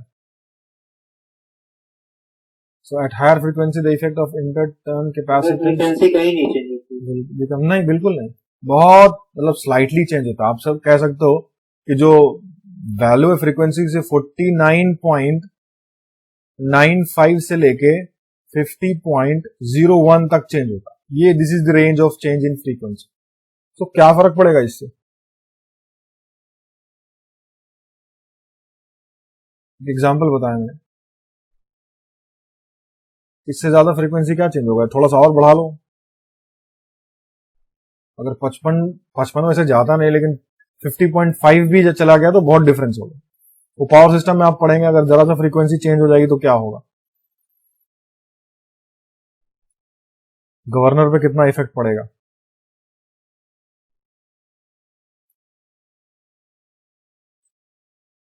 Hence, small current flows through the turns. So, it would be difficult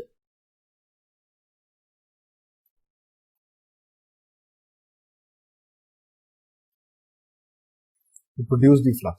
Obviously, आप फ्लक्स प्रोड्यूस नहीं कर पाएंगे क्योंकि करंट ही नहीं जाएगा वाइंडिंग से। Hence,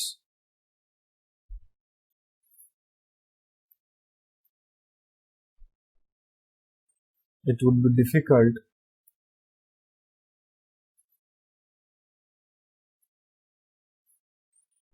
to have electromagnetic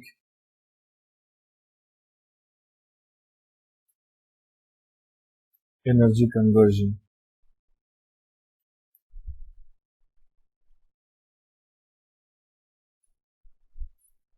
ठीक है, तो यहां तक आपको बात सब समझ में आ गई। Low frequency operation, high frequency operation and higher frequency operation and extra high frequency operation, इन सब में क्या फर्क पड़ेगा, कैसे कैसे ऑपरेट होगा ट्रांसफॉर्मर। ठीक है, तो आज हम यहीं तक रहने देते हैं। आज चूंकि कोई न्यूमेरिकल टॉपिक नहीं था, तो today we have not discuss any numerical questions. एक न्यूमेरिकल क्वेश्चन जो पिछला वाला था वही हम लोगों ने डिस्कस किया। सो मैं इसका वीडियो आपको शेयर कर दूंगा यूट्यूब पे, ठीक है, और ये नोट्स भी आपको मैं ग्रुप्स में शेयर कर दूंगा। ठीक है, यस सर। नोट्स क्योंकि मैंने बनाया इसीलिए, जानबूझ के मैंने इस टाइप से बनाया ताकि आप लोगों को नोट्स भी मैं शेयर कर सकूं। सो थोड़ा आसानी हो जाएगा मेरे लिए भी और आपके लिए भी। ठीक है, तो अभी तक जो पढ़ाया गया उसमें किसी को कोई डाउट है तो पूछ लो अभी। Any doubt, any problem?